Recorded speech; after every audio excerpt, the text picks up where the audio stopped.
Me botaram na Sejam todos bem-vindos, né? Tem bastante gente que não é da casa, então é um prazer receber vocês aqui. E os colegas também da casa, né? É um prazer, é uma sexta-feira de noite, o trânsito, né? Bastante complicado para chegar aqui, é muito bom ter vocês todos aqui. Nós vamos começar logo a atividade, que a gente está com um pouquinho de atraso, então eu quero apresentar o Dr. Rubens Zuckerfeld, né, psicanalista, membro da Sociedade Argentina, titular da Sociedade Argentina de Psicanálise e da Associação de Psicanálise Argentina. E trabalha, então, o complexo da mulher humilhada. Bueno, aquí hablo. Bueno, primero agradezco la invitación, en particular también la gestión de Marcelo junto con Cristina, que se combinaron para invitar. ¿Se entiende mi español? Sí, sí. Bien. Lo que les voy a presentar es parte de una investigación que venimos haciendo hace unos años, que fue en realidad una derivación de otra investigación que estábamos haciendo. La investigación original se basaba en el estudio del mito de Aquiles, que es una de cuyas escenas fundamentales están ilustradas en nuestro libro, que es una pintura de Ingres, donde se ve a Zeus seducido, o donde Tetis, que es una diosa marina, una Nereida, intenta seducir a Zeus. Ahí empieza la historia. De esta investigación sobre el mito de Aquiles después se fue derivando hacia este tema, en particular porque el próximo Congreso Mundial de la Asociación Psicoanalítica Internacional es sobre lo femenino. Y por otra parte, existe que ahora lo voy a presentar, una noción desarrollada por André Green como el síndrome de la madre muerta, que también nos dio un punto de partida para desarrollar lo que en línea con lo de André Green llamamos la madre humillada.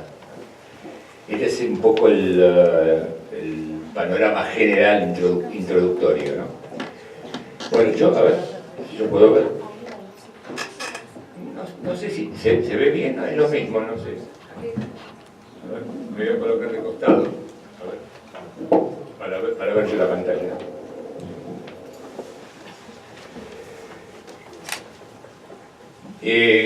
Como ven, dice el complejo de la mujer madre. Es una investigación que está en curso, es una investigación que no está concluida. Yo les voy a presentar los avances que hemos realizado hasta este momento.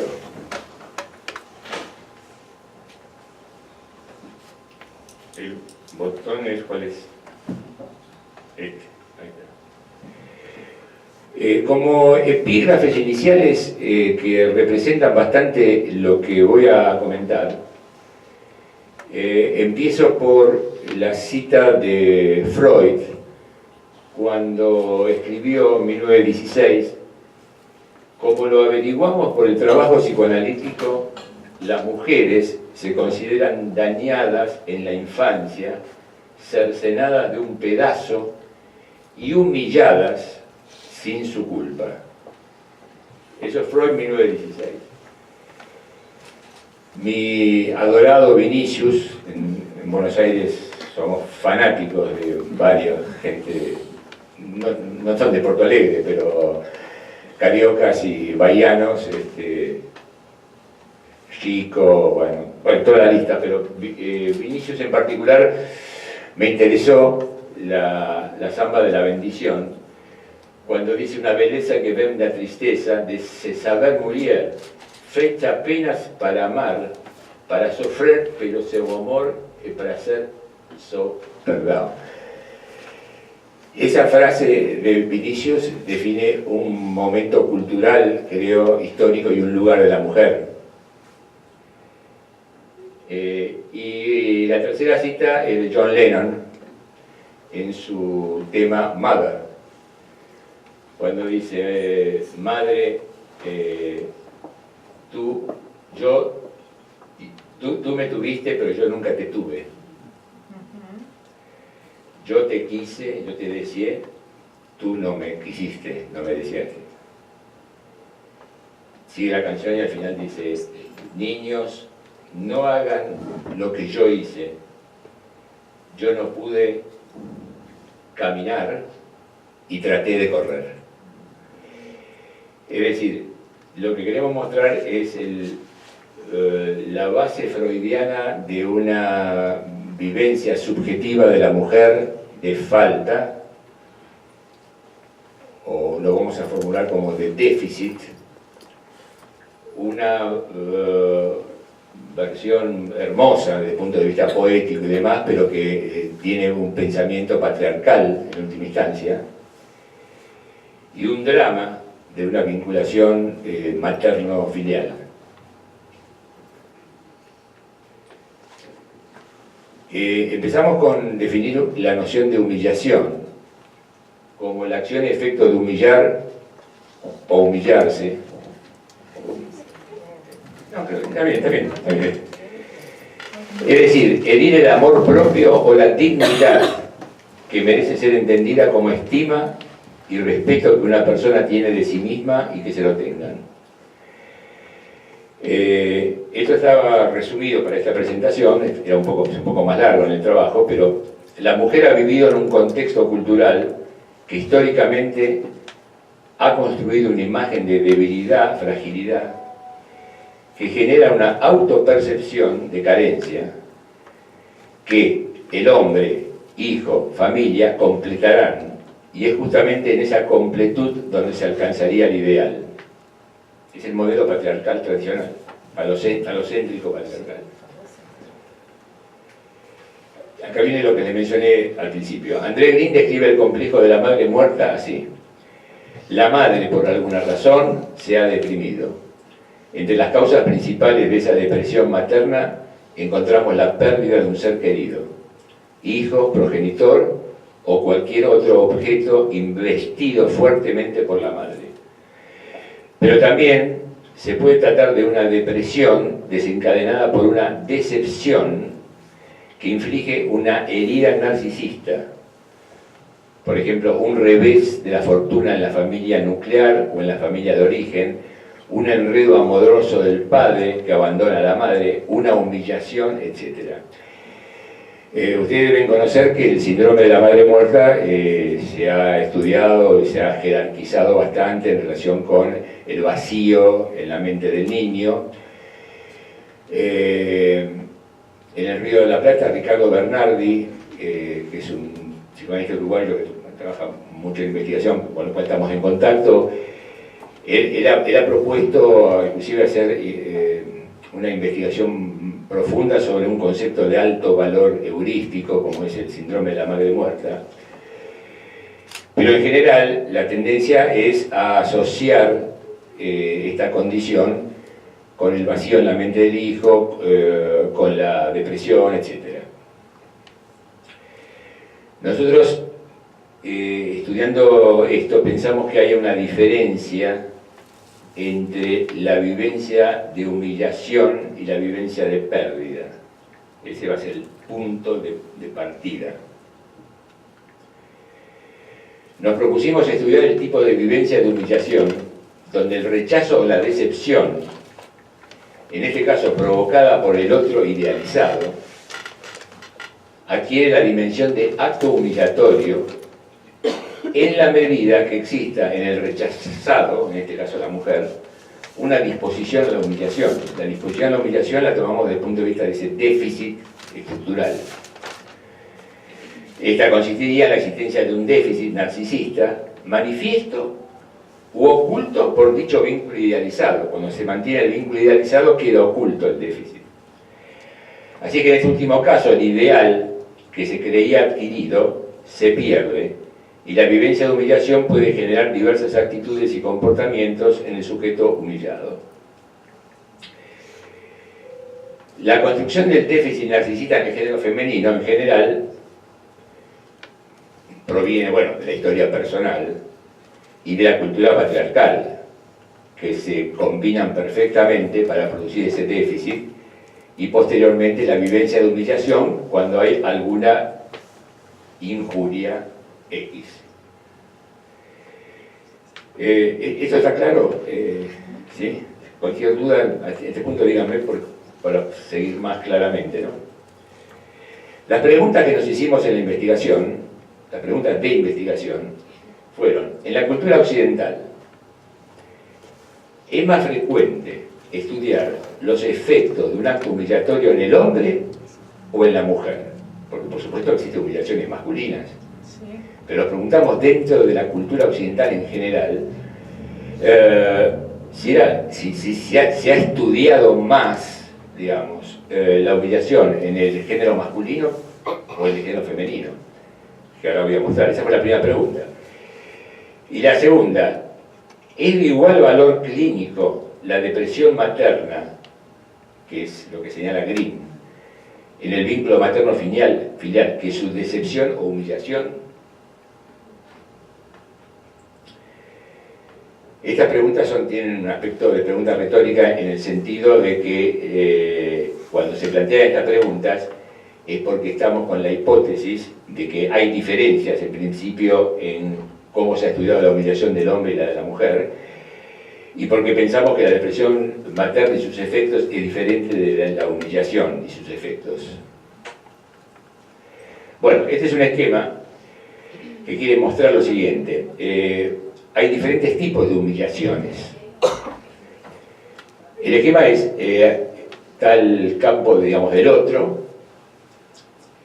Hay un tipo de vivencia de humillación, la número 1, que es lo que llamaríamos la vivencia de humillación en el sentido neurótico más preciso, que es la intimidad ha sido expuesta. Por eso el vector nace de la intimidad, frente a la mirada del otro. Es decir, son los fenómenos clásicos de el descubrimiento, el develamiento de cierta intimidad que no debe ser conocida, y que la mirada del otro genera el efecto de vergüenza y o humillación. Por eso, fíjense, el vector S hace esa curva, digamos, nace de la intimidad, y la mirada del otro provoca la vivencia de humillación. Allí, estrictamente, no ha habido ninguna injuria, no ha habido ningún acto humillatorio, no ha habido ninguna acción del otro. Pero, ese es un fenómeno neurótico que se puede estudiar desde el punto de vista del conflicto, digamos, clásicamente. Gracias. Ahora, lo que nos interesó estudiar fueron los diversos tipos de actos humillatorios.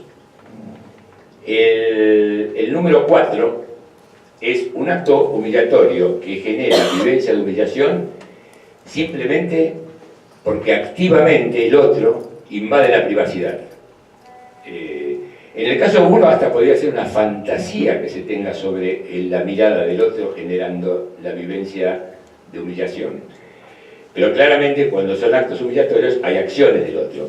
Esto es típico en el mundo actual, en las redes sociales, es muy habitual, digamos, este tipo de situaciones de invasión de la privacidad, de exposición y invasión de la privacidad.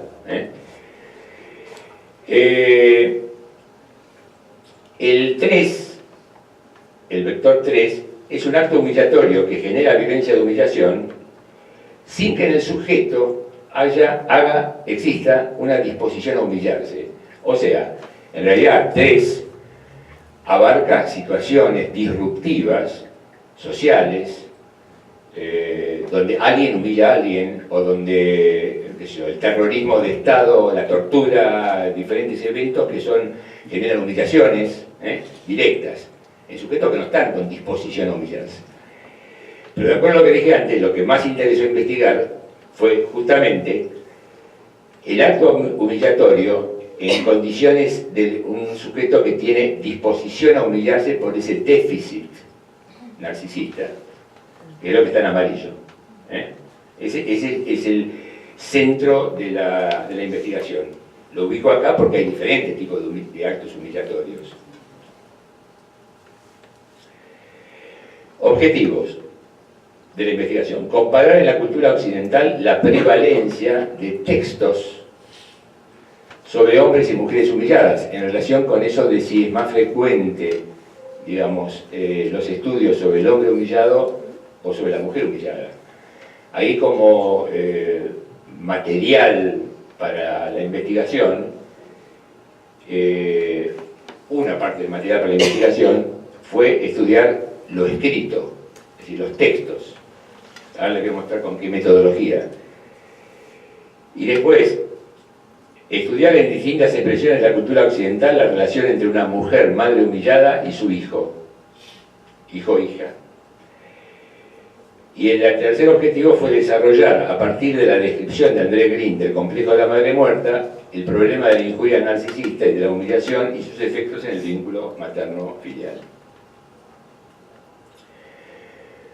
Bueno, el método. Con respecto a la primera parte, esto de la mayor o menor prevalencia en el hombre o la mujer humillada,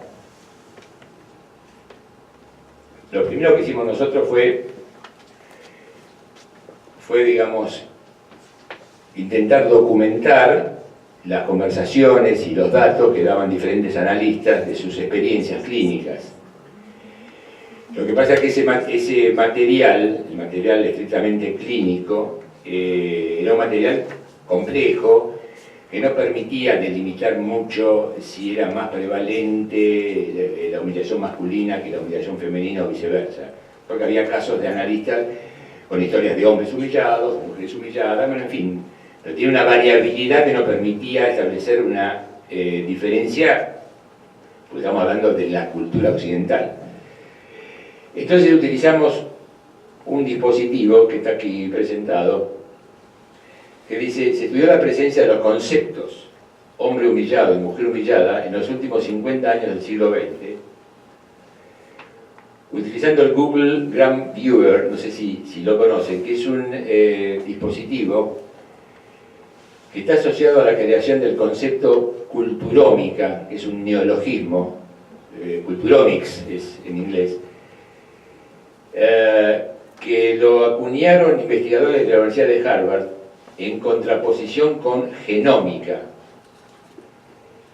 Se refiere al conjunto de fenómenos culturales que se pueden estudiar a través del estudio de las palabras y frases escritas en más de 5 millones de libros en 7 idiomas que están siendo digitalizados. Estos autores, Michel Lieberman y otros, bien, es una cosa que continúa al día de hoy. Lo que pasa es que la publicación, el dispositivo está hecho hasta el año 2000, 2001, 2002, pero siguen, han digitalizado, bueno, como dice allí, más de 5 millones de libros. Entonces hay un sistema que uno entra en Google Gram Viewer y pone una palabra y pone una frase y puede comparar su evolución desde 1900 hasta el 2000, su prevalencia, digamos, en qué año subió la presencia en los textos, en qué año bajó la presencia en los textos. Se ponen palabras, frases, nombres. Se puede comparar, ellos mismos dan ejemplo, se puede comparar la prevalencia de escritos sobre Freud con la prevalencia de escritos sobre Lacan, sobre Melanie Klein, desde 1900, bueno, algunos eran hasta ahora, y uno puede hacer comparaciones y dar explicaciones de por qué en tal época y en tal año disminuyó la presencia de la escuela francesa y aumentó la escuela inglesa, o viceversa. Y esto además en diversos idiomas, se puede comparar en cómo la evolución en inglés, en castellano, en portugués, en italiano, en cualquier idioma. Es muy interesante para diferentes tipos de proyectos de investigación. Y después hicimos, la otra parte fue estudiar en forma sistemática trabajos, reseñas, leyendas, biografías, films y producción literaria, donde se describiera una mujer humillada y o una relación materno-filial en la que una madre sufriera algún acto humillatorio y elegimos los casos que les voy a presentar con más valor paradigmático. Vamos a los resultados de la primera parte, o sea, la comparación de la prevalencia del concepto hombre humillado versus mujer humillada en textos escritos desde 1900, o por ahí un poco más adelante, ahora lo vamos a ver, hasta el año 2000. Bueno, en español, perdón, lo hicimos desde el año 1950, no de 1900. Esto se puede hacer desde 1900, pero lo hicimos los últimos 50 años. Observen que en español, notablemente, en todos los años, con bajadas y subidas, pero en todos los años, lo escrito sobre el hombre humillado supera enormemente lo escrito sobre la mujer humillada. Tiene variaciones de acuerdo a los años, pero se mantiene en una diferencia significativa. Es mucho más lo que se ha escrito, teorizado, lo que fuera sobre el hombre humillado que sobre la mujer humillada. En inglés la cosa cambia un poco, cambia. De modo tal que en la década del 50 las diferencias son notables, que se mantienen hasta la década del 90, pero ya en el año 2000 empiezan a haber, uno diría, más publicaciones sobre la mujer humillada. Y en francés tiene esta curiosa variación. Daría la impresión que en la década del 80 fue cuando subió los trabajos. Esto abarca todo tipo de publicaciones. Publicaciones científicas, publicaciones de divulgación, todo tipo de publicaciones. Uno puede, yo no lo hice para esta presentación, uno puede bajar y ver en qué libro fue publicado todo esto, o sea, toda la reseña de los libros, la fuente, ¿no?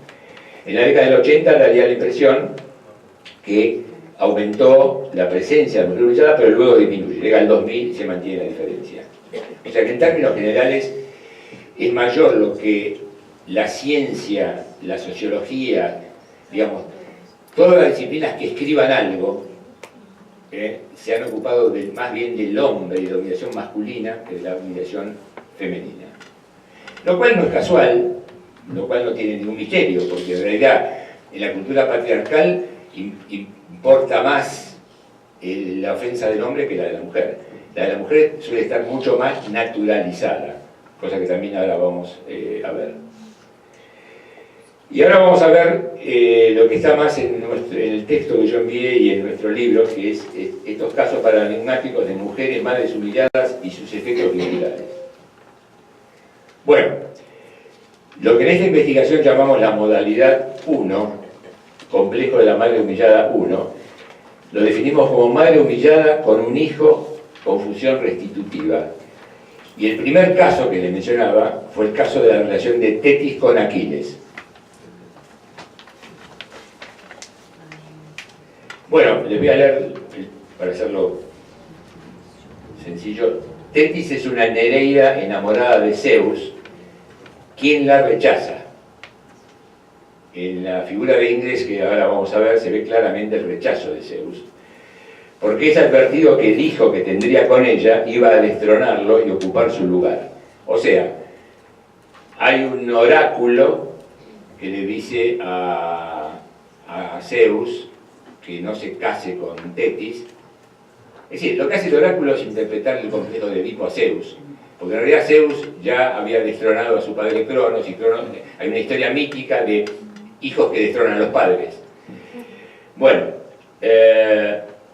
es así que por temor los dioses la obligan a casarse con un mortal. Acá es interesante lo siguiente: no solamente frustran el deseo de Tetis como mujer hacia Zeus, sino que además a Tetis la casan obligatoriamente con un simple mortal, el pastor Peleo.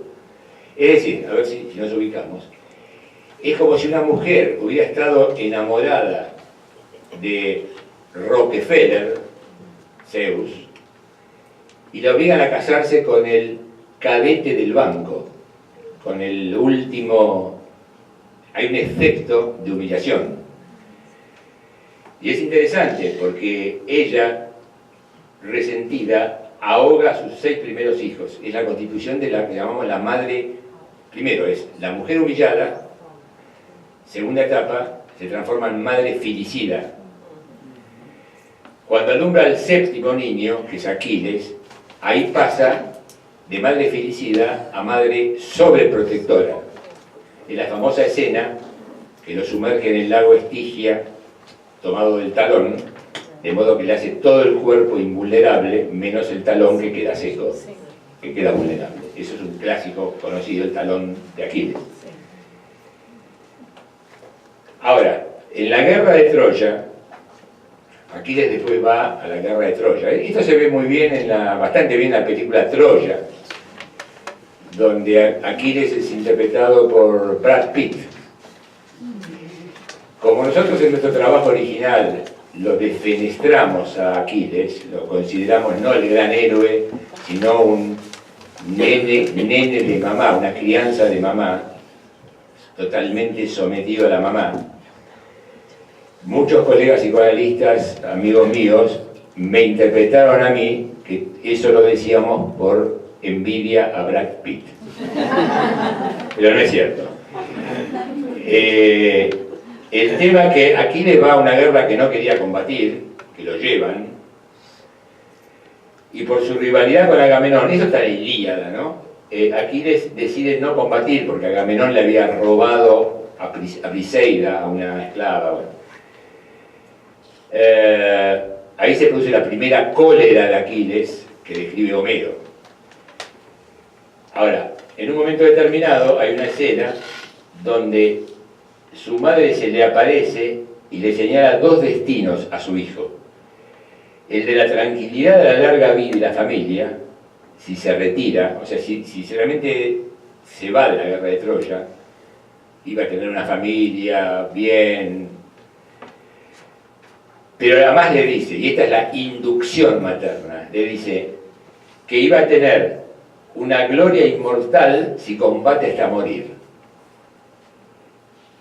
Es decir, la interpretación es que la gloria perdida de la madre fue proyectada sobre el hijo y entonces, sacrificialmente, como sacrificio, el hijo le va a restituir la gloria perdida a la madre. Esa es la tragedia de Aquiles, porque Aquiles, después de todo, es un fracasado de la guerra de Troya. El que triunfa en la guerra de Troya es Ulises, con el caballo, etc. De este modo, lo que en la voz materna se presenta como advertencia es en realidad una inducción. Y Aquiles elige, sometido totalmente, en una especie de simbiosis narcisista, elige la inmortalidad, que es el deseo de su madre y que va a gobernar su trágico destino. Bueno, acá tienen lo que les decía. Fíjense cómo Tetis le acaricia la barba y la mirada de Zeus está en el horizonte. Bueno, ahí está Brad Pitt, justamente. La secuencia es rechazo, vivencia de humillación, acto filicida de la madre, sobreprotección, gloria puesta en el hijo. Por ahí no se ve, dice restitución narcisista. Esta es la variante que tuvimos más casos paradigmáticos, que la variante que llamamos 1, arbitrariamente, complejo de la madre humillada 1. Le sigue el caso de la relación entre Olimpia y Alejandro Magno. Alejandro Magno, por otra parte, si Aquiles es una figura mítica, ¿no? Alejandro Magno es una figura histórica, que cuando lo investigamos, era un adorador de Aquiles, casualmente. Llevaba una bandera cuando conquista Persia, en la cual estaba la figura de Aquiles. Y es interesante porque hay algunas analogías en su vínculo materno-filial. La historia de Olimpia, la madre, casada con Filipo II, con quien tuvo a Alejandro Magno, adorador de Aquiles, posee una estructura con ciertos parecidos al caso anterior. Una mujer en el mundo helénico no formaba parte de los acontecimientos, los padecía.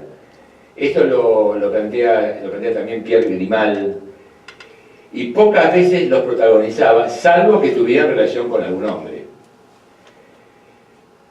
Hay un momento en la historia que Filipo la repudia como reina a Olimpia. La repudia.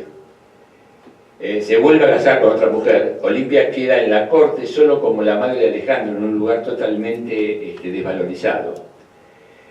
Olimpia acá, a diferencia de Tetis, planea la muerte de su marido debido al repudio padecido, o sea, ya reacciona.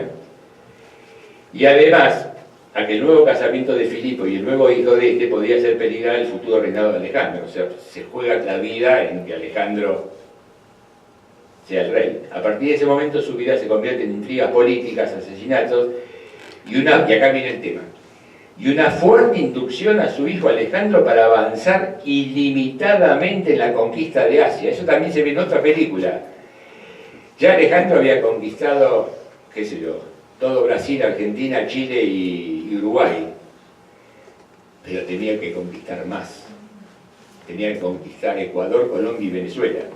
Es decir, hay una cosa allí de búsqueda de gloria insensata fuera de la realidad, inducido por la madre. Entonces, en la cual, en ese avance ilimitado, satisface el deseo de su madre y muere joven, igual que Aquiles. O sea, el sacrificio de los hijos que hay acá en función de restituir la gloria a la madre, la gloria perdida de la madre. Bueno, acá está. Bueno, casualmente, acá a la izquierda está la verdadera imagen de Olimpia, que no era muy linda. A la derecha está en la película, quien la representa, que casualmente era la, no sé si creo que es esposa de Brad Pitt, que es Angelina Jolie. Casualidades de las filmografías.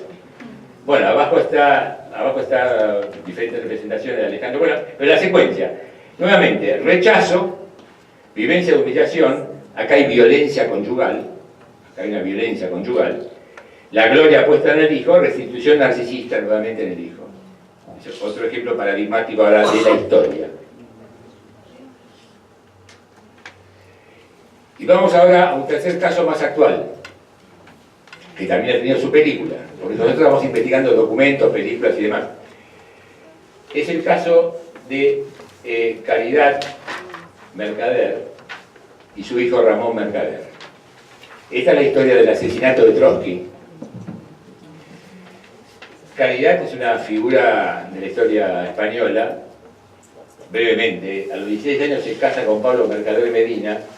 No fue feliz en su matrimonio por ciertos comportamientos sexuales de su marido que le provocaron un profundo desprecio, una cierta vivencia humillatoria.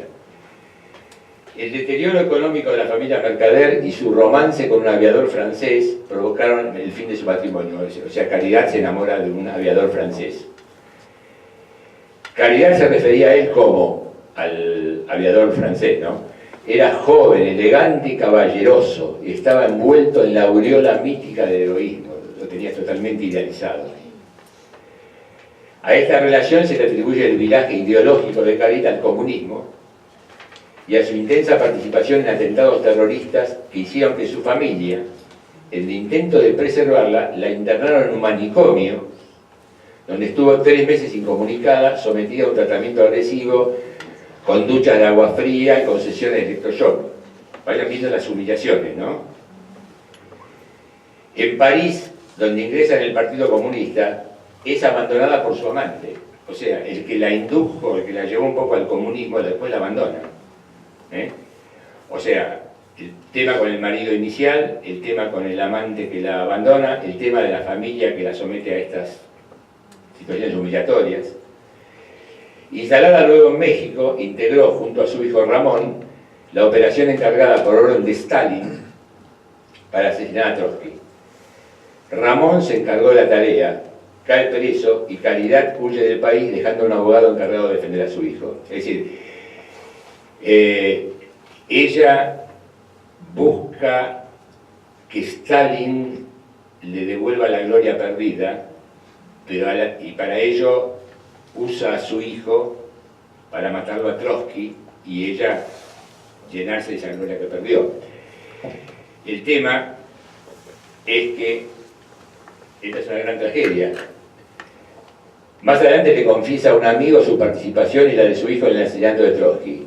Y ella dice, he hecho de Ramón un asesino, pero dice, ¿cuál ha sido mi recompensa a cambio de eso? 4 porquerías, porque le dieron una medalla de la orden de Lenin y le dieron el héroe de la, pero parece que ella necesitaba más gloria, o sea, hay una profunda humillación con todas sus consecuencias.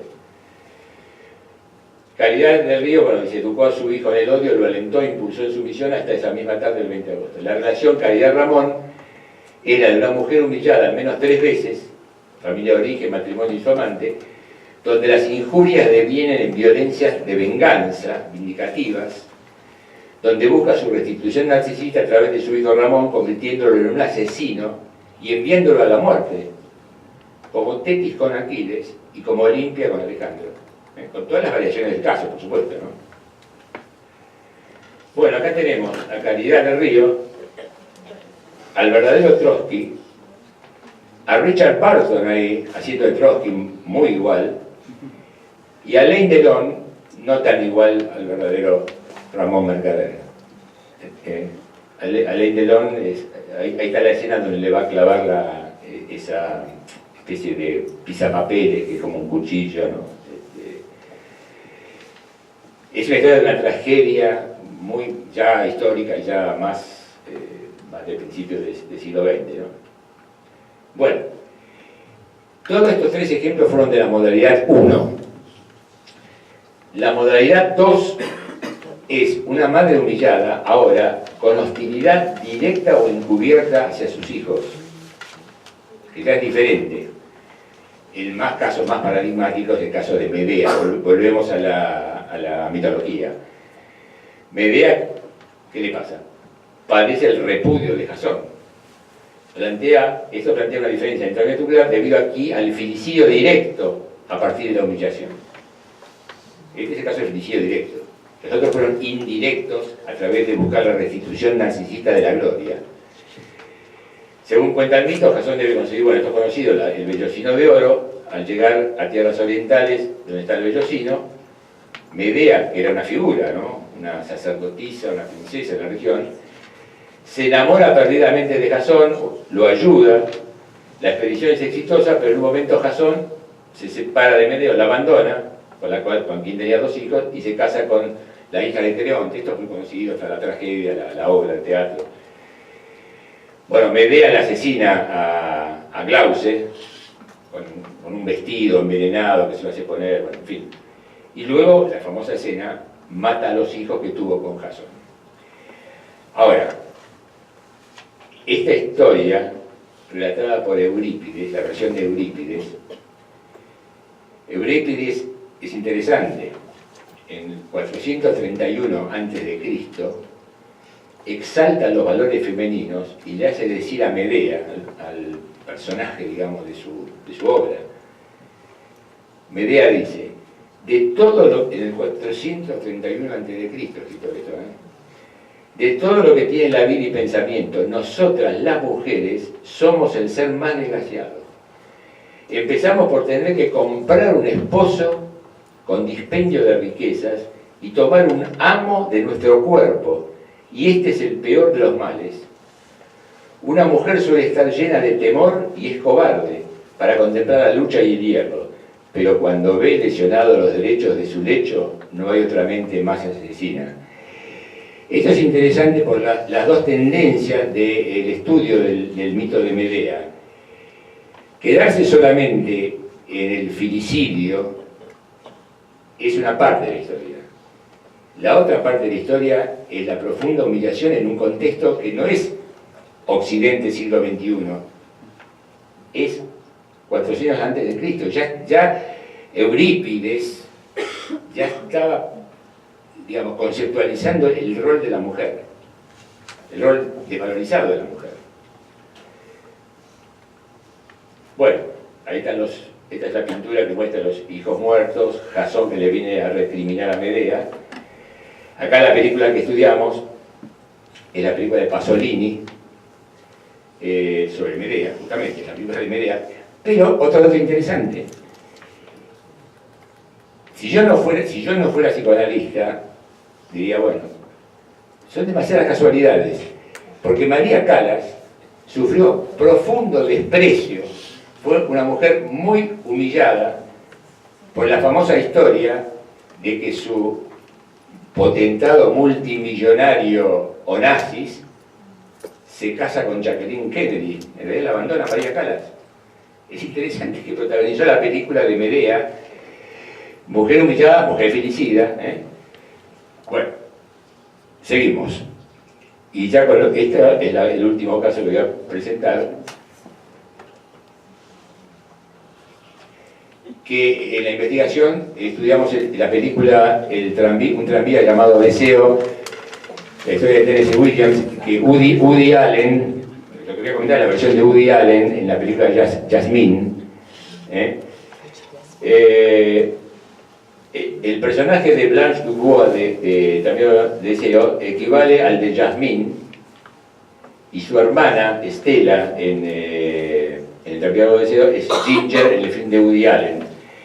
Este film cuenta la historia de una mujer de la alta sociedad neoyorquina, Jasmine, quien a partir del engaño y estafa de su marido se traslada a vivir a la humilde vivienda de su hermana Ginger.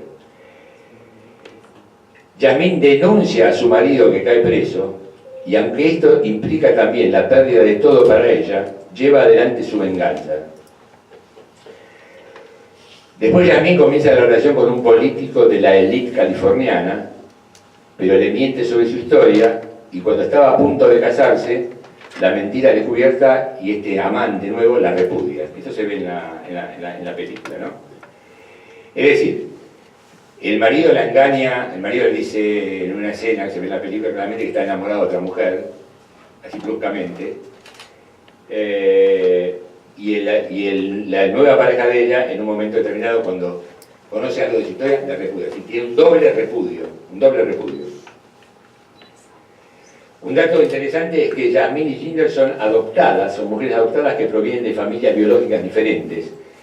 Jasmine es elegante, estuvo casada con un millonario, en cambio Ginger es pobre y está casada con un loser. Jasmine es la elegida de la madre, designada a tener una vida brillante, y lo logra hasta que sufre la humillación que les comenté de su marido. En un momento Jasmine está con su hermana Ginger y sus sobrinos, Ginger tiene 2 hijos, quienes le preguntan a ambas acerca de cómo vivieron la adopción, estas 2 mujeres. Ginger dice que se escapó de su casa tan pronto como pudo, porque siempre sintió la preferencia de su madre hacia su hermana Jasmine, porque ella tenía mejores genes. Es interesante lo siguiente, después que Jasmine conoce al novio de Ginger, se observa la diferencia de ideales que tiene cada una. Ese es un diálogo de la película. Jasmine, la casada con el millonario de la alta élite neoyorquina, le dice a Ginger: tu gusto por los hombres deja bastante que desear. Ginger: yo sé que estos no son tu tipo de hombres. Jasmine: tendrías que tener a alguien decente, alguien que te saque de este agujero donde ella vive, ¿no? Ginger: si pensara que puedo tener algo mejor, pero nadie ha tocado a mi puerta. Yo traigo este diálogo para mostrar 2 aspectos de 2 mujeres que en realidad ambas son humilladas, porque la hermana es maltratada por su novio, que le dicen Chili, en la de Woody Allen. Bueno, es Marlon Brando en un tranvía llamado Deseo. Hay cuestiones de maltrato y acoso y abuso, inclusive, bastante claro. Pero Ginger lo tiene naturalizado eso. Jasmine, frente a la humillación de su marido, no. Se venga. Por eso, Ginger tiene una relación con un joven de clase social baja y violento, a quien primero rechaza, pero luego de otra experiencia con otro hombre, donde también es abandonada, vuelve a como diciendo, lo malo, mejor malo conocido que bueno por conocer. El film comienza con Yasmín hablando con su compañera de asiento en un avión en un largo monólogo donde relata su vida gloriosa. Yasmín viene muy arrogante. Finaliza con una escena donde con la mirada perdida habla en un banco de una plaza a una mujer que se levanta y la abandona. O sea, va enloqueciendo lentamente el personaje de Yasmín. Entendemos que Yasmín es una mujer humillada que padece la injuria de haber alcanzado el ideal. O sea, llegó a Rockefeller, llegó, y después lo perdió. Su déficit narcisista es recubierto con arrogancia y algo de fabulación. Ginger, en cambio, nunca ha logrado el ideal y siempre busca la aceptación del otro, en especial el amor de su hermana. Se trata de dos variantes de déficit que generan la disposición a humillarse. Uno que está naturalizado y otro con pasaje al acto, porque ella lo denuncia al marido, inclusive sacrificándose sus posibilidades económicas, porque lo hace meter preso al marido. Bueno, arriba está Cate Blanchett, que es Yasmín, en 2 escenas. Abajo está de la película de un tranvía llamado Deseo. Es interesante que la frase que define el personaje de Blanche es I don't want realism, I want magic. Es decir, yo no quiero la realidad, yo lo que quiero es la magia, la gloria. Aquí hay un rechazo, hay una injuria narcisista, hay una vivencia de humillación y hay en este caso, hay un pasaje al acto. Es decir, acá Yasmín no mata a sus hijos como Medea. Y arriba muestra que tiene un hijo al cual no le da mucha... no se conecta, está muy desconectada. Pero Ginger, que es la morocha, ahí está, a la derecha de Ginger está el violento, hay escenas de violencia, pero acá hay naturalización, es lo que ponemos como complejo de la madre humillada tipo 3. Cuando la humillación ya está incluida en el vínculo y en forma naturalizada. Son las mujeres que se dejan pegar, es decir, que no denuncian. Temas actuales me refiero, ¿no? Llevado a temas actuales. Bueno, finalmente, definimos como complejo de la mujer madre humillada a la configuración compuesta por A. Una mujer humillada con pasaje al acto y o una madre humillada que han padecido una injuria narcisista y vivencia de humillación con distintas posibilidades evolutivas. En general, en esas posibilidades evolutivas, la más habitual es poner en el hijo la restitución de la gloria perdida.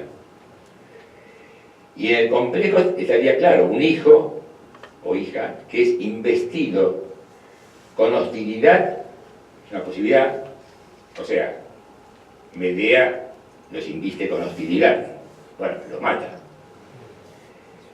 O que es sobreinvestido, o sea, vos vas a traerme la gloria, Alejandro, Aquiles, Ramón Mercader, y que por lo tanto puede ser odiado o convertido en objeto de reparación de la injuria narcisista padecida por la madre. O puede ser odiado el hijo, con sus variantes. Aclaro lo siguiente, nosotros traemos el ejemplo paradigmático de Medea de máxima violencia, pero los componentes de hostilidad materna hacia un hijo en la clínica habitual, disfrazada, desplazada, están. Yo recuerdo que un pionero del psicoanálisis en Argentina, que fue Arnaldo Raskowski, el fundador de la Asociación Psicoanalítica Argentina, en la década del fin de la década del 60, principios del 70, en televisión, dijo, muy naturalmente, que la relación de la madre con un hijo, habló de la ambivalencia, ¿no? Es decir, la relación de la madre con un hijo podría ser que la madre lo quiera al hijo, pero también, como decimos en slang, le tiene bronca, es decir, que lo odia. Y que eso es natural y que eso le pasa a todas las mujeres. Ese fue el último programa que estuvo en televisión. Nunca más lo invitaron. Porque fue sacrílego decir, ¿cómo es posible que una madre odie al hijo? Digo, por eso te digo que son temas Hoy en día, bueno, eso no pasa, pero quiero decir que culturalmente, bueno, el resumen es, una mujer humillada, o lo que llamamos un déficit simple, es el caso de Ginger, porque lo tiene todo naturalizado. Después tenemos con déficit y con injuria, porque ha tenido una injuria, tiene la vivencia de humillación, como el caso de Jasmine o Blanche, que empalma con el caso de Medea, donde hay un pasaje al acto. Y después tenemos, donde tenemos más casos, como dice CMH1, complejo de la madre humillada 1, que es con déficit de injuria, tanto el caso Tetis Aquiles, Olimpia Alejandro y Caridad Ramón Mercador, donde restituyen el hijo. Es lo que hasta ahora hemos podido organizar y categorizar y armar. Esto, insisto, que está en curso. La diferencia con lo de Grimm: en la madre muerta hay una ausencia de madre como vacío psíquico en la mente del hijo, mientras que en la madre humillada hay una ausencia de hijo como otro diferente en la mente de la madre. No sé si está claro esto. Sí. Pues su función es devolverle el ideal perdido, ser rechazado o una combinación de ambas funciones. Último esquema de esta diferencia. La madre puede tener una pérdida, o puede tener una humillación, o puede tener las dos cosas, por eso es la línea mundial.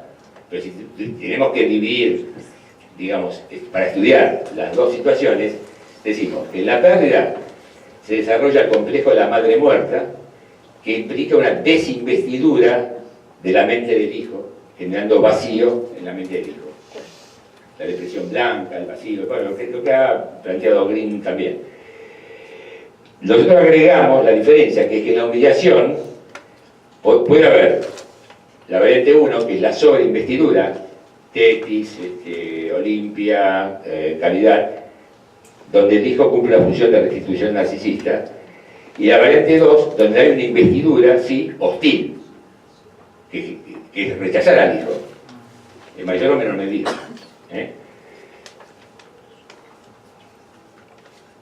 Y termino con John Lennon, de vuelta, pero en otro tema, este tema con Yoko Ono, o sea, con la mujer, donde ellos tienen una canción que se llama Woman. La mujer es el nigger del mundo, o sea, el negro en el sentido más despectivo de la palabra. Sí, ella es, piensen acerca de ello. Si ella no quiere ser un esclavo, nosotros decimos, los hombres, que ella no nos ama. Si ella quiere dejar de ser un esclavo, lo que decimos es que no nos ama. La mujer es la esclava de los esclavos, the woman is the slave of the slaves, es la más esclava. Si tú crees eso, mejor grita. Esta es una canción dramática, no la voy a cantar, ¿no? Por supuesto.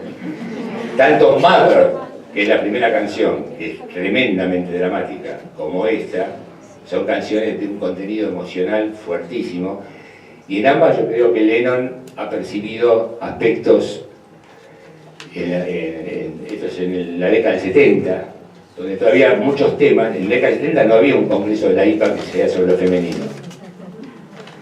En la década del 70, en la IPA, la mujer lo único que tenía era la envidia al pene.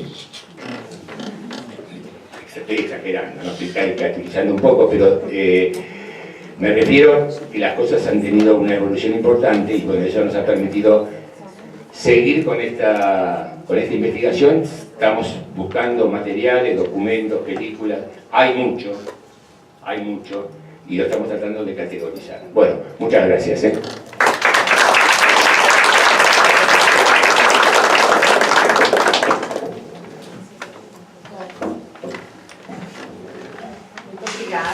Pela apresentação, por trazer esse trabalho tão interessante. Até é interessante porque quando nós lemos o trabalho aqui, a gente não tinha ideia que era uma pesquisa, né? E interessante de ver como, né, se pode, enfim, também é um outro tema que me despertou de como a gente pode pesquisar em psicanálise, né?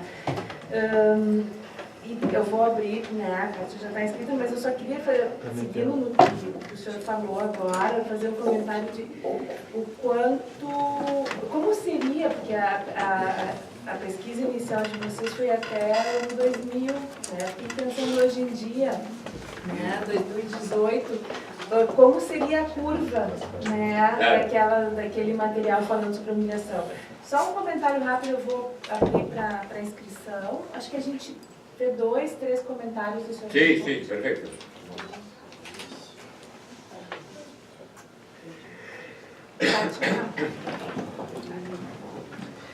Bom, primeiro de tudo eu queria lhe agradecer, achei muito interessante do ponto de vista clínico essa sua conceitualização, né, da mãe humilhada.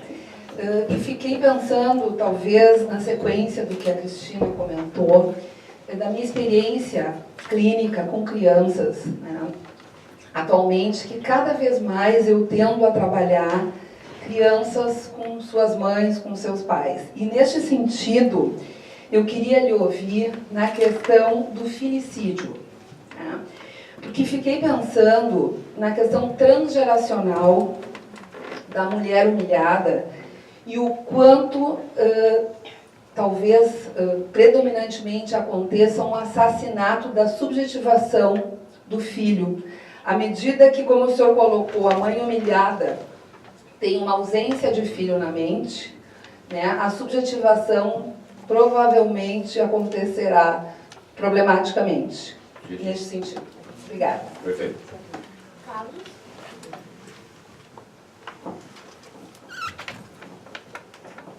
Bom, eu queria cumprimentar o Dr. Rubem, né, pela explanação. Eu há bastante tempo não ouvia aqui na sociedade uma explanação tão boa assim sobre essas vinganças narcísicas que são executadas no sentido de se objetivar completar algo que está incompleto, que está faltando, né? Então, eu penso que esse tema, inclusive, aparece muito bem na película Relatos Selvagens, que foi uma película que aqui em Porto Alegre ficou, acho que 40 semanas em cartaz, e eu sinto um pouco, né, que eu não sei direito por que as nossas escolas psicanalíticas contemporâneas, de alguma forma, relegam a um segundo plano esses autores que mais tratam da questão narcísica como dialética ao mundo pulsional, né? O Bela Gromberger, o Corrut, né? Então, eu queria lhe cumprimentar porque eu vejo muito na clínica essas questões, ainda mais na contemporaneidade, com essas competições que ocorrem. As pessoas lutam não só para ganhar, mas elas lutam para completar esses déficits, né? É como se fossem vinganças que ficaram nesse vazio. E aí eu lhe cumprimento o conceito de associar com a mãe morta. São lugares vazios que precisam de preenchimento. Sim. E esses preenchimentos, eles são de ordem fálica, no sentido de tu ter que ganhar do outro para ter a ilusão de completar esses lugares. Então, eu queria lhe cumprimentar pelo seu trabalho. Obrigado. Vou escrever aqui. O que eu fiquei pensando, né, até pensando nessa questão da comparação com a mãe morta, né, e o quanto um aspecto que ficou bem salientado na sua apresentação agora, que eu acho que é importante só ressaltar, enfim, que é a questão do déficit, né, quer dizer, não é só a humilhação, é a humilhação em alguém que já tem um déficit anterior, né? Eu acho que esse aspecto, e que aí assim, já tem uma construção da sua estrutura narcísica, um déficit narcísico, né? Só acho importante ressaltar porque é um aspecto que me parece bem importante da sua descrição. ¿Quieres que comente? Sí. Con respecto al filicidio, es muy interesante lo que ha sucedido, a mi modo de ver, en Argentina. Bueno, Arnaldo Rascoggi, el pionero que mencioné antes, en realidad describió, tiene publicaciones, tiene un libro sobre el filicidio. Claro, él lo ha estudiado, inclusive llegó a dar una conferencia en las Naciones Unidas, porque la teoría del filicidio, él la tenía planteada acerca de que en la historia, en las guerras, lo que van a combatir son los infantes, es decir, en Argentina se llama infantería de guerra. Entonces, él que era pediatra en realidad, después se hizo psicoanalista, se ocupaba mucho del tema materno-filial y describió muchísimo el filicidio y trabajaba clínicamente, muy clínicamente, y después ese tema desapareció. Hubo una época que estuvo como de moda, como que se pensaba mucho, y después desapareció.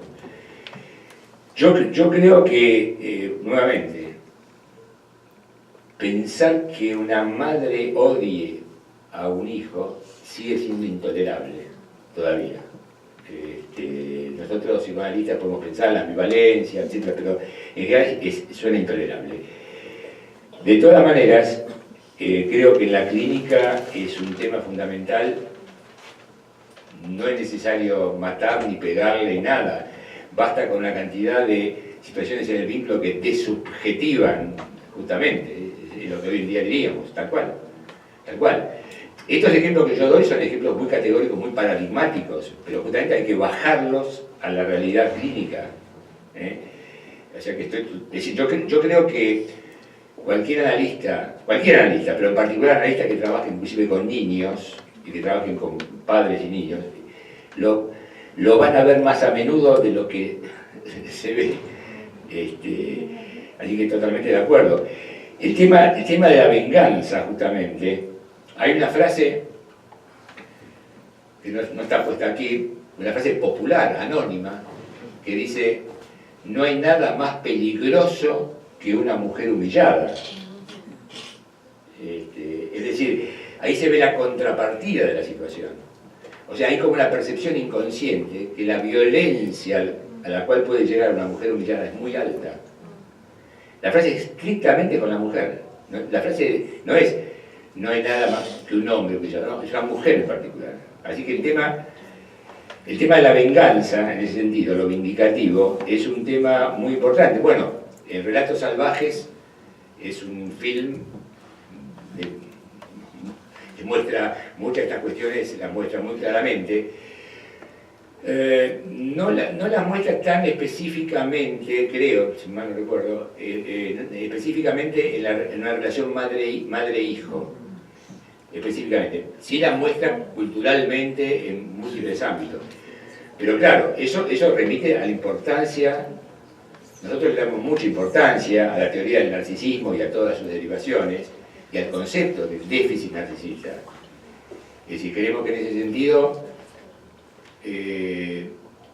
digamos, la noción, la psicosexualidad freudiana, a ver, lo voy a decir de otra manera. El trabajo de introducción al narcisismo de Freud es un trabajo de la década del 14, 15, 16, 17, la época de la metapsicología. Es interesante que en cierta forma no tuvo la jerarquía en la misma obra freudiana posteriormente. Por ejemplo, el segundo modelo de la mente de Freud, la segunda tópica, no incluye mucho un gran descubrimiento que es el descubrimiento de los ideales. Hay algo de eso, porque el ideal del yo refiere al super yo, etc., pero no tiene la profundidad y el desarrollo que merecería. Y después el tema del narcisismo fue tomado solamente como, las patologías narcisistas, como patología y no como condición humana fundamental, donde muchos déficits pasan desapercibidos, no se tienen en cuenta, y son esos déficits narcisistas los que provocan comportamientos muchas veces de violencia. Todo esto gira alrededor de la actitud del narcisismo, en realidad, claramente. Esa necesidad de completar lo deficitario. Nosotros en otro tipo de trabajo de investigación definimos mucho, para ciertas patologías, hablando ahora de la clínica, la noción de ideales culturales dominantes.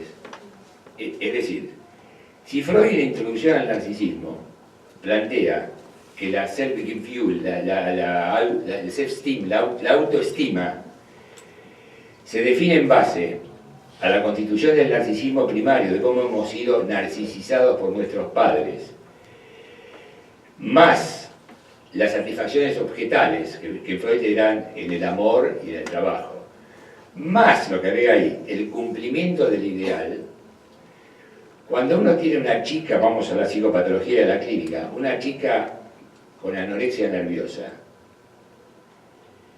que en realidad fue una chica no deseada por la madre, tenía que haber sido un aborto, o tenía que haber sido un varón. Entonces, la percepción inconsciente de ese odio materno por parte de la chica la hace desarrollarse a ser una chica 10, a ser súper... Llega a la adolescencia, tiene un déficit del narcisismo primario, digamos, de la narcisización materna, trata de esforzarse para ser la mejor de todas en cuanto a las satisfacciones objetales, nunca lo logra del todo, y le falta el cumplimiento del ideal que la cultura le ofrece. La cultura le dice, sé imposiblemente delgada y completarás tu autoestima. O sea, todo el déficit narcisista que tiene se completa con el cumplimiento de ese ideal que la cultura le ofrece. O sea, los ideales culturales dominantes son el conjunto de discursos, valores y argumentos destinados a regular la autoestima de los miembros del conjunto. No son las legalidades culturales, son los ideales culturales dominantes. O sea, por eso el tema tiene una bajada a la clínica muy directa. Y la chica anoréxica busca un ideal imposible, que se convierte en tanático, por supuesto. Por eso Joy McDougall habla del teatro de lo imposible, claramente. Es decir, esto es un tema que tiene, por eso digo, pero pasa, bueno, pero lo que quiero agregar es que eso pasa más, digamos, en determinados ámbitos que en otros. Por eso el papel de la cultura es muy importante. Hay ámbitos culturales donde esos ideales están muy instalados y hay ámbitos culturales donde esos ideales no están tan instalados. Y eso marca un poco las evoluciones. Como vos decías, hay un déficit narcisista previo. El tema es cómo se completa ese déficit. Ese es el gran problema.